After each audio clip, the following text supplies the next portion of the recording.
हमने अपना एक EC2 इंस्टेंस लॉन्च कर दिया और जो हमने EC2 इंस्टेंस लॉन्च किया Ubuntu का लॉन्च कर दिया। Ubuntu का लॉन्च करने के बाद इसके अंदर हमने APACH अपाचे 2 का सर्वर जो मिडलवेयर सर्वर है उसको हमने यहाँ पे इंस्टॉल कर दिया। जैसे ही हमने अपाचे 2 इसके ऊपर इंस्टॉल किया, यहाँ पे /var के अंदर www के अंदर आपका जो है कि HTML नाम से डायरेक्टरी बन गया, जिसको हम डिफॉल्ट डॉक्यूमेंट डायरेक्टरी भी कहते हैं। और इसके अंदर मैंने जाके index.html नाम का एक पेज बना दिया, जिसके अंदर मैंने कुछ भी प्रिंट करा दिया। लाइक मान के चलिए मैंने हेलो वर्ल्ड इसके अंदर प्रिंट करा दिया। सर आपकी इस मशीन को एक आईपी भी मिला है 172, मान के चलिए कोई प्राइवेट आईपी मिला है 72.16.0.10। ये इस मशीन को एक प्राइवेट आईपी मिल गया है मान के चलते हैं, और इस मशीन को एक पब्लिक आईपी भी मिला है दैट इज 1.1.1.1। ठीक है, आपने जब ये क्या कर लिया, अपना इंस्टेंस क्रिएट कर लिया, इसको प्रॉपर कॉन्फ़िगर कर दिया, इसको एक पब्लिक आईपी भी मिला। अब इस वेबसाइट को आप बाहर से कहीं पे भी एक्सेस कर रहे हैं, लेकिन आपने बोला नहीं सर मेरे पास क्या होना चाहिए, एक अलग से सेम कॉन्फ़िगरेशन का एक और सर्वर होना चाहिए, चाहे वो सेम लोकेशन के ऊपर है चाहे वो डिफरेंट लोकेशन के ऊपर है। आपने क्या किया, ये जो आपका पूरा का पूरा EC2 इंस्टेंस था, इसकी आपने एक सेम इमेज कैप्चर कर ली। क्या कर लिया आपने, क्रिएट एक AMI क्रिएट कर ली सर। आपने उस सेम AMI का यूज करके, यानी आपने इस AMI का यूज करके सेम कॉन्फ़िगरेशन का ये सर्वर लॉन्च कर दिया।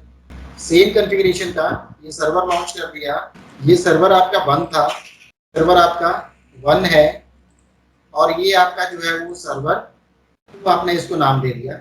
ये आपका एक EC2 इंस्टेंस है।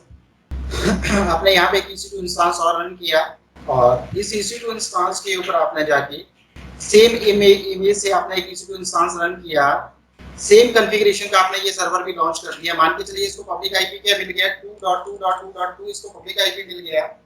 सेम कॉन्फ़िगरेशन का इसको क्या मिल गया, एक पब्लिक आईपी और मिल गया इसको, और सेम कॉन्फ़िगरेशन से ये सर्वर आपने लॉन्च कर दिया। अब आप बोल रहे हो सर मेरे पास तो इसका एक बैकअप सर्वर भी है, अगर आपका ये इंस्टेंस क्या हो जाता है, ड्यू टू एनी रीजन ये इंस्टेंस क्या हो जाता है, फेल हो जाता है, तो मेरा यूजर कहाँ पे जा सकता है, यहाँ पे जा सकता है। कहाँ पे जा सकता है, इस सर्वर के ऊपर जा सकता है। लेकिन यहाँ पे प्रॉब्लम ये आएगी, क्या प्रॉब्लम आएगी यहाँ पे। अच्छा पहले इससे पहले भी एक और चीज बात करते हैं। मान के चलिए जो आपका सर्वर है इसका आईपी क्या है, 1.1.1.1 है। आपने करना क्या है, ये जो इसको पब्लिक आईपी मिला है ना, दैट इज 1.1.1.1। ये आपका DHCP से इसको पब्लिक आईपी मिला है। कहाँ से मिला है, DHCP से। और DHCP से जब भी कोई आईपी मिलता है वो आपका चेंजेबल होता है, वो आपका फिक्स नहीं होता है। जब भी DHCP से कोई आईपी एड्रेस मिलता है तो वो क्या होता है आपका सर, चेंजेबल होता है, वो आपका फिक्स आईपी एड्रेस नहीं होता है। अब जैसे ही आपने इस मशीन को क्या किया, एक कंसेप्ट सुनना, जैसे ही आपने इस मशीन को शट डाउन किया, ये आईपी जो आपको DHCP से मिला था, ये फिर जो Amazon का DHCP है उसके पास क्या हो गया, फ्री हो गया। और जब आप क्या करोगे, कोई नया आईपी मांगोगे उससे, जब भी आप उससे क्या करोगे, नया आईपी मांगोगे, तो इसकी जगह क्या करेगा, वो कोई नया आईपी दे। जब आप इस मशीन को स्टार्ट करोगे तब वो क्या करेगा, नया आईपी आपको असाइन कर देगा। आपने क्लाइंट को तो एक्सेस करने के लिए ये वाला आईपी दिया था, जब आपने मशीन को रिस्टार्ट किया तब कोई नया आईपी आपको मिल गया। इस केस में आप क्या करोगे, अब मशीन को तो नया आईपी मिल चुका है, क्या आपकी एप्लीकेशन नए आईपी से एक्सेस हो पाएगी? नहीं सर, स्टैटिक आईपी देना पड़ेगा सर एक बार। स्टैटिक आईपी इस केस में क्या होगा, इस केस में जो स्टैटिक आईपी होता है उसको क्या कहते हैं, EIP कहते हैं। EIP stand for elastic IP address. EIP stand for elastic IP address, उसको हम क्या कहते हैं अपनी केस में, इलास्टिक आईपी कहते हैं। जो स्टैटिक आईपी एड्रेस होता है that is elastic IP address. अब आपने क्या करना है, सबसे पहले आपने अपने पास एक EC2 इंस्टेंस बनाना है, उसके ऊपर ये सर्वर, उसके ऊपर ये एप्लीकेशन लॉन्च करके देखनी है। जब आपने अपने इस सर्वर के ऊपर इस एप्लीकेशन को लॉन्च करके देख लिया, आपकी ये सर्विस इस आईपी से एक्सेस हो रही है, फिर आपने अपनी मशीन को रिस्टार्ट करना है। एक बार आपने क्या करना है, अपनी मशीन को रिस्टार्ट करना है, या फिर एक बार अपनी मशीन को शट डाउन करना है। जैसे ही आप अपनी मशीन को शट डाउन करके फिर से स्टार्ट करोगे, ये जो आईपी है ये आपका चेंज हो चुका होगा, और फिर उस नए आईपी से आपकी वेबसाइट को एक्सेस नहीं होगी। आप चाहते हो उस मशीन को हमने एक स्टैटिक आईपी देना है, स्टैटिक आईपी देने के लिए आप कहाँ पे जाओगे? स्टैटिक आईपी देने के लिए आप यहाँ पे जाओगे, कहाँ पे जाओगे आप? सर्विसेज के अंदर अपना EC2 सर्विस के ऊपर जाके आप क्या करोगे? यहाँ पे देखना आपके पास कौन सा क्या चीज आएगा, एक इलास्टिक आईपी आएगा। आपने इलास्टिक आईपी सिलेक्ट करना है। अब यहाँ से काम करना, एलोकेट करना, एक इलास्टिक आईपी एलोकेट करना। जैसे आप यहाँ पे इलास्टिक आईपी एलोकेट करोगे, यहाँ पे एलोकेट कर लेना एक इलास्टिक आईपी।